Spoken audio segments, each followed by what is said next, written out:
시편 6편 1절에서 10절까지의 말씀을 우리 한 절씩 교독하고요. 마지막 절 10절은 함께 읽겠습니다. 제가 먼저 1절 읽습니다. 여호와여, 주의 분노로 나를 책망하지 마시오며 주의 진노로 나를 징계하지 마옵소서. 여호와여, 내가 수척하였사오니 내가 은혜를 베푸소서. 여호와여, 나의 뼈가 떨리오니 나를 고치소서. 나의 영혼도 매우 떨리나이다. 여호와여, 어느 때까지니이까? 여호와여, 돌아와 나의 영혼을 건지시며 주의 사랑으로 나를 구원하소서. 사망 중에서는 주를 기억하는 일이 없사오니 수월에서 주께 감사할 자 누구리이까? 내가 탄식함으로 피곤하여 밤마다 눈물로 내 침방을 떼며 내 일을 적시나이다. 내 눈이 근심으로 말미암아 쇠하며 내 모든 대적으로 말미암아 어두워졌나이다. 내가 생각하는 너희는 다 나를 떠나라. 여호와께서 내 울음소리를 들으셨도다. 여호와께서 내 간구를 들으셨으며 여호와께서 내 기도를 받으시리로다. 내 모든 원수들이 부끄러움을 당하고 심히 떨며 갑자기 부끄러워 물러가리로다. 아멘. 잠깐 말씀 놓고 기도하겠습니다. 사랑과 은혜의 주님, 오늘 이 저녁에 이 시편 6편의 말씀을 통하여 하나님의 음성, 하나님의 말씀을 이 공동체 가운데 들려 주시옵소서. 주님, 우리가 듣는 귀 정말 주시기를 구합니다. 주여, 말씀하시면 우리로 하여금 듣게 하여 주시옵소서. 감사합니다. 예수님의 이름으로 기도하였습니다. 아멘. 우리가 5월을 맞아서 시편의 말씀을 함께 묵상하고 있습니다. 제가 시편을 설교할 때마다 늘 여러분에게 반복해서 드리는 이 시편에 대한 소개가 하나 있는데요. 왜 그러냐면 제가 이 시편의 이 숨겨진 사실을 알게 되었을 때 참 그렇구나라는 깨달음이 있었기 때문이에요. 그게 뭐냐면 바로 이 시편이 다른 성경들과 어떻게 다른가 하는 부분입니다. 이미 여러 차례 제가 말씀드린 적이 있을 거예요. 이 시편은요, 사람의 고백이 중심이 되는 성경이에요. 그러니까 사람이 하나님께 올려드린 고백이 성경이 되었습니다. 구약을 보시면 율법서는 무엇을 이야기합니까? 율법서는 하나님의 명령을 이야기하죠. 그리고 예언서는 하나님의 메시지를 선지자들을 통해 전해지는 것이 예언서입니다. 근데 여러분, 시편은요, 인간의 말이에요.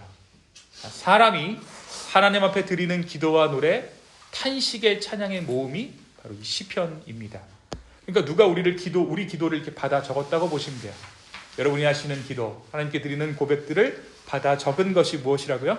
시편, 성경이 되었다라는 것입니다. 그렇다면 이 시편이 여러분 불경합니까? 사람의 말이니까? 아니죠. 그래서 이 시편이 가치가 있는 거예요. 다른 성경들과는 차원이 다른 가치가 이 시편 말씀 가운데 숨겨져 있습니다. 믿음이 넘칠 때의 찬양도 있고 절망 속에서 쏟아내는 통곡도 있고 하나님의 침묵에 대한 분노와 질문도 감추지 않고 드러나 있는 것이 이 시편입니다. 시편은 그러한 우리의 정직함을 하나님께 드릴 수 있는 가장 인간적인 그리고 가장 거룩한 그러한 성경이라고 할 수 있어요. 오늘 우리가 함께 볼 시편 6편도 바로 그러한 고백 중에 하나입니다. 기도가 막히는 때, 눈물이 앞을 가리는 그 시간에 우리가 하나님 앞에 어떻게 서야 하는가, 그것을 가르쳐주는 시편이 시편 6편이에요.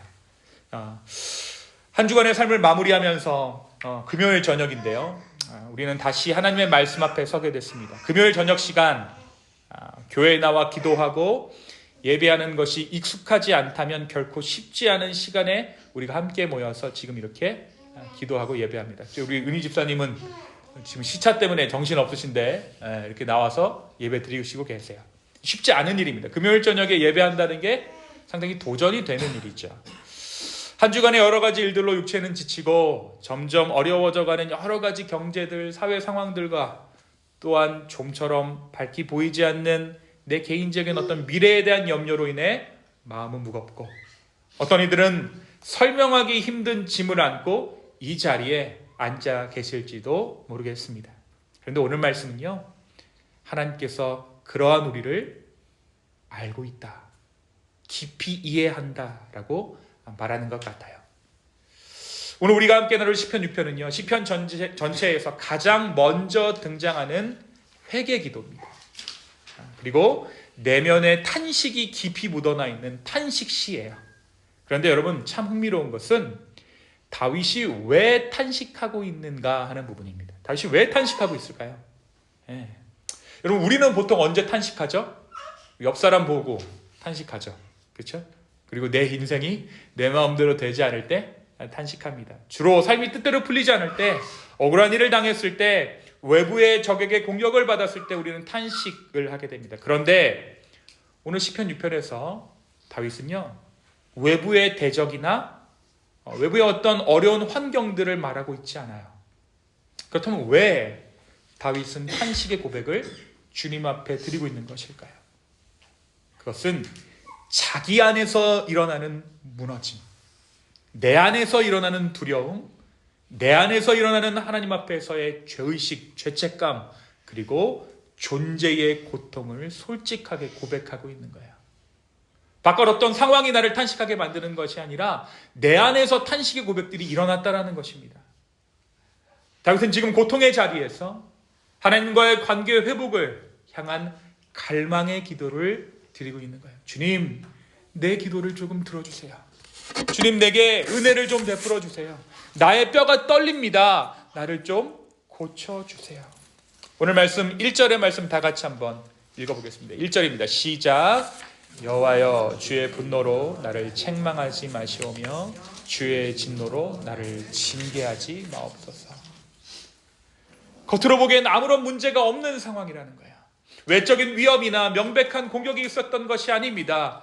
여러분 오늘 아침에 묵상한 말씀 기억하시나요? 네, 시편 3편의 말씀이에요. 이건 외적인 상황이 되게 명백했죠. 누가 다윗을 반역했습니까? 아들 압살롬이 다윗을 반역한 상황이었어요. 그것은 명백한 위기였습니다. 탄식이 저절로 나오는 상황이었어요. 다윗은 왕궁에서 도망쳐야 했습니다. 왕좌가 흔들리는 위기 앞에서 다윗은 하나님이여, 나의 대적이 어찌 그리 많습니까? 라고 기도했습니다. 그런데 오늘 이 저녁에 묵상하는 시편 6편의 상황은 달라요. 다윗은 여전히 왕좌에 있고 외부의 위협은 보이지 않습니다. 그런데도 그는 오늘 고백하죠. 주님, 내 모든 대적으로 말미암아 내가 고통스럽습니다. 내가 내 모든 대적으로 말미암아 어두워졌습니다. 그러니까 시편 3편의 대적은 눈앞에 보이는 대적이었다면, 아들 압살롬에 의한 대적들이었다면 6편에 등장하는 대적들은 내면의 적들인 거예요. 다윗은 여전히 왕좌에 있었고 외부의 위협은 보이지 않습니다. 그런데도 그는 고통 가운데 있습니다. 왜 그렇습니까? 그것은 외적인 위협보다 어떻게 보면 더 깊은 내면의 부서짐과 하나님과의 거리감 때문이었어요. 밖으로는 모든 것이 괜찮아 보이지만 그의 내면은 하나님의 얼굴이 보이지 않는 고요 가운데 무너져 내리고 있었다는 것이죠. 제가 이 다윗의 탄식이 어디에서 비롯되었는가에 대해 오늘 이 저녁에 조금 더 생각해 보기를 원합니다. 좀 세상을 사신 분들, 40대나 50대 그 이상 되신 분들이 아마 이 말씀을 더 이렇게 실감 있게 좀 이해하실 것 같아요. 이유 없이 내 삶이 무너지는 거예요. 밖으로는 괜찮은데 속에서. 여러분, 다윗이 누굽니까? 다윗은 이스라엘의 뭐죠? 왕이죠. 이스라엘 왕입니다. 여러분 잘 생각해 보세요. 그런데 이 왕이라는 자리는 사실 하나님께서 처음부터 세우기 원하셨던 자리가 아니죠. 그렇죠? 그런데 이 사무엘상 8장에서 이스라엘 백성들이 하나님 앞에 요구합니다. 뭐라고 요구하냐면 우리도 다른 민족들처럼 왕을 좀 세워주십시오 라고 요청합니다. 뭐처럼요? 다른 민족들처럼. 자, 그러니까 하나님을 왕으로 모시기를 거절하고 하나님 없이도 우리가 안정되고 싶습니다. 눈에 보이는 통치를 원합니다. 라는 백성들의 욕망이 왕을 통해 드러난 거예요. 그렇죠? 하나님이 원래 원하셨던 자리가 아니라 백성들의 요구에 의해서 인간이 만들어낸 자리가 무엇이라고요? 왕이라는 자리예요. 그런데 하나님께서 이스라엘 백성들의 요청을 들어주십니다. 그리고 그 결과 첫 번째 왕 사울이 세워졌고 이후 다윗이 왕위에 오르게 되죠. 하나님께서 다윗을 선택하셨고 다윗의 언약은 복된 것이었지만 왕이라는 제도 자체는 여전히 긴장 속에 존재하는 자리라는 거예요. 없어서도 되는 자리라는 것이죠. 하나님의 뜻과 인간의 욕망 사이에서, 인간의 요청 사이에 다윗은 늘 외적인 영광과 내적인 경건 사이에 싸움을 안고 살아가야 했다라는 겁니다. 왕이라는 자리에 앉게 되었을 때 다윗은 비록 하나님의 부르심을 따라 세워진 이스라엘의 왕이었지만 그 자리는 결국 사람이 욕망이 만들어낸 자리, 끊임없는 유혹과 시험이 도사리고 있는 자리라는 거예요. 사람들은 그를 높였습니다. 그의 말 한마디, 손짓 하나에 반응하며 절대적인 권위를 부여했어요. 왕이니까요. 그렇죠? 아무리 하나님께서 세우신 왕이지만, 이스라엘의 왕이지만 왕은 왕입니다. 그래서 절대적인 권력을 가지고 사람들을 다루고요. 이스라엘에서 제일 좋은 물건들은 자신의 소유가 되고요. 그렇죠? 가장 좋은 것들로 자신의 위장을 채우고 자신의 모든 것들을 채워나가는 것이 왕이라는 자리죠. 얼마나 참 모순된 자리가 아닐 수 없어요. 다윗 자신도 그 권력의 무게와 달콤함을 모른 척 할 수 없었을 것입니다. 그는 하나님 앞에서 자신을 지키려고 애썼지만 그 자리는 언제나 자기를 신처럼 만들고자 하는 유혹의 자리였고 하나님의 자리를 밀어내고 자신이 중심이 되기 쉬운 그런 위험한 자리라는 거예요. 이미 이스라엘의 선대왕이었던 사울이 이 유혹을 넘어서지 못했죠. 하나님의 명령보다 사람들의 시선을 더 의식했던 것이 사울이고 자기 권위를 붙드는 데 급급하다가 결국 사울이 버림받았어요. 다윗은 어땠겠어요? 사울이 그렇게 됐으니까 그렇게 갈 수는 없지만 그 왕이라는 자리 그 자체가 참 아이러니한 자리라는 거예요. 이 갈등의 상황 존재하고 있지만 하나님 앞에서 최선은 아닌 그 자리가 계속될 때 사람은 점점 어떻게 됩니까? 속이 곪기 시작해요.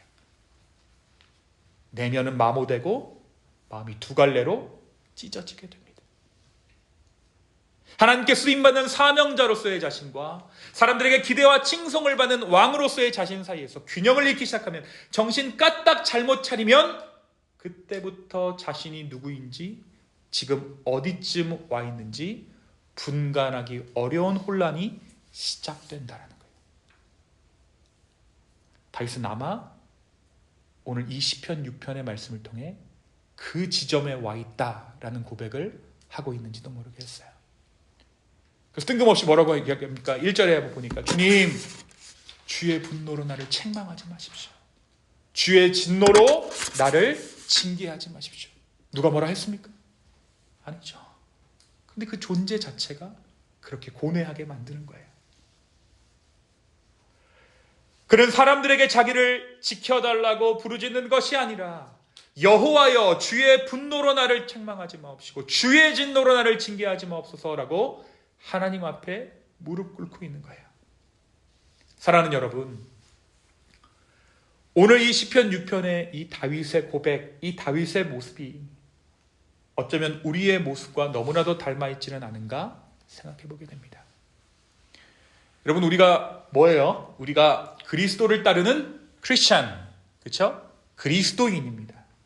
예배에 참여하고 말씀을 묵상하고 기도하며 살아가지만 그렇다고 우리가 살아가는 이곳이 완전한 천국은 아니죠. 우리 예수 그리스도를 따라가지만 또 여전히 내 마음 가운데 욕심도 있고 여전히 내 마음 가운데 죄된 모습이 가득해요. 또 세상이 천국이 아니다 보니까 세상은 여전히 끊임없이 우리를 흔들고 우리의 정체성을 흐리게 만듭니다. 예수 그리스도를 믿은 그 즉시 우리가 예수님 내가 믿겠습니다. 그리스도로 인해 구원받은 그 즉시 하늘로 올라가거나 아니면 그 사람들만 따로 떼어서 좀 세상에 어느 그 구획을 만들어서 믿는 사람들만 살아라. 그렇게 되면 참 다행인데 그게 아니잖아요. 그렇죠? 우리가 구원받은 즉시 하늘로 올라가거나 하나님 우편에 자리하는 것이 아니라 그 뒤에도 우리는 여전히 이 세상과 한가운데를 살아갑니다. 그것도 단순한 삶이 아니라 신앙인으로 그리스도를 따르는 자로 때로는 세상과는 다른 기준을 따라 살아야 하는 사람들로 말입니다. 그래서 우리의 삶은 끊임없이 충돌하는 거예요.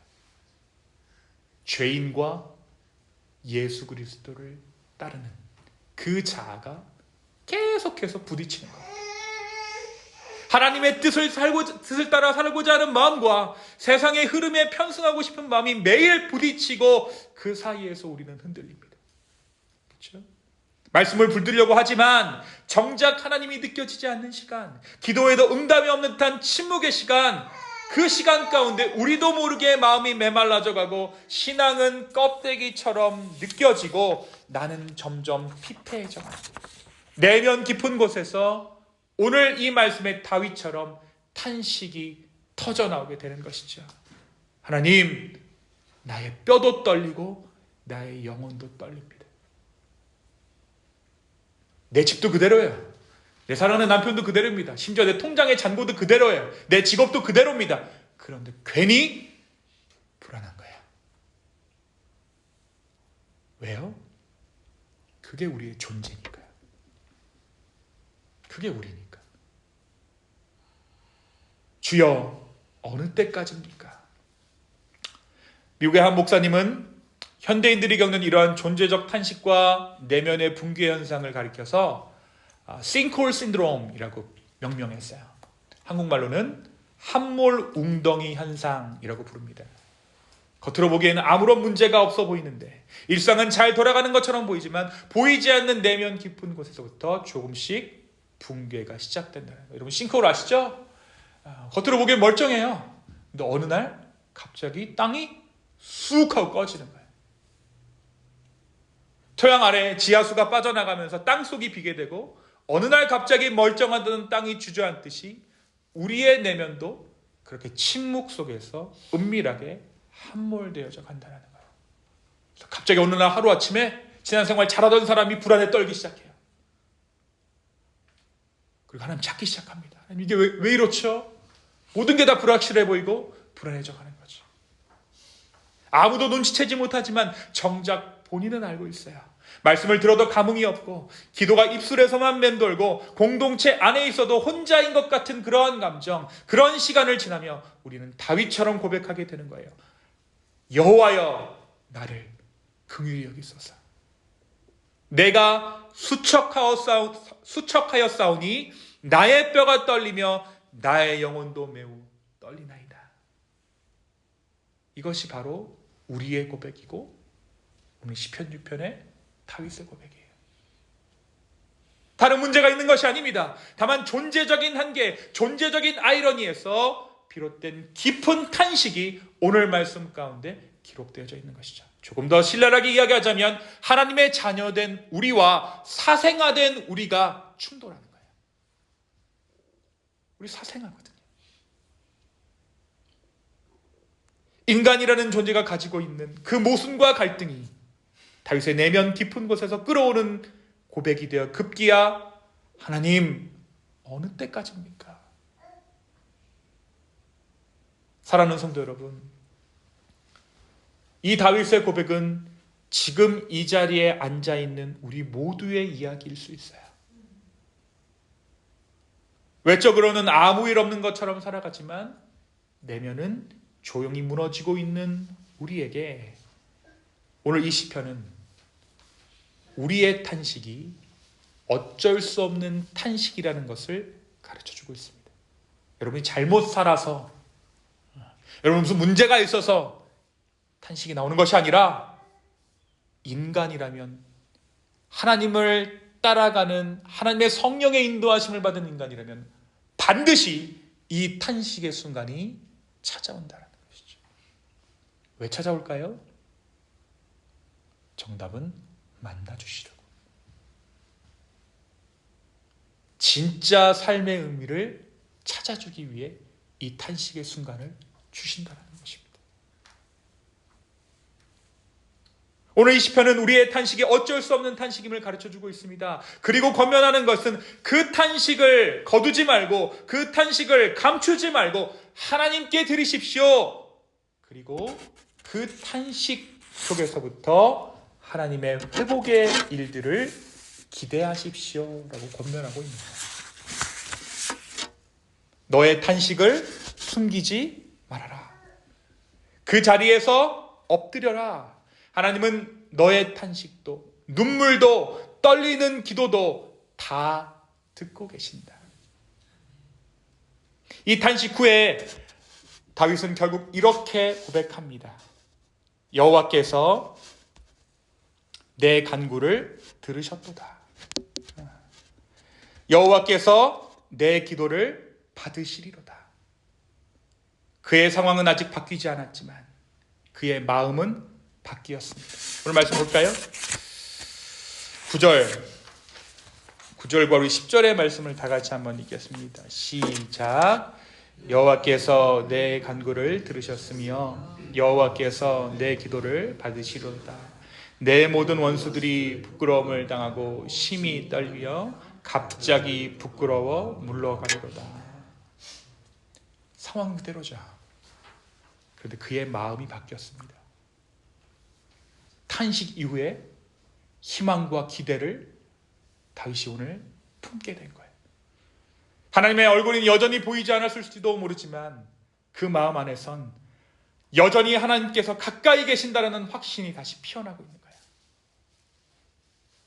사랑하는 여러분, 저는 오늘 이 하나님을 오늘 이 저녁에 우리가 경험하게 되기를 소망합니다.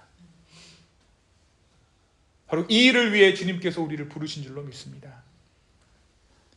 우리가 드릴 수 있는 가장 정직한 기도는 하나님, 지금 내가 너무 힘이 듭니다.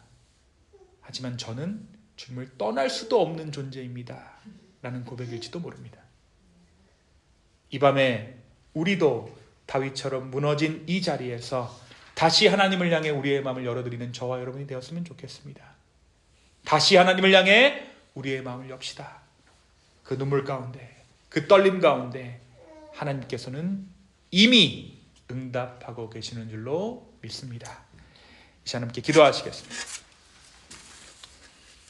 주님, 오늘 이 시편 6편의 말씀을 통해 우리의 존재가 얼마나 모순된 존재인지를 다시 한번 깨닫게 하게 하신 우리 주님의 은혜에 감사합니다. 아버지, 오늘 이 저녁에 우리가 주님 앞에 부르짖을 때에 성령님 역사하여 주시고 은혜 더하여 주시옵소서. 감사합니다. 이 모든 말씀 예수님의 이름으로 기도하였습니다. 아멘.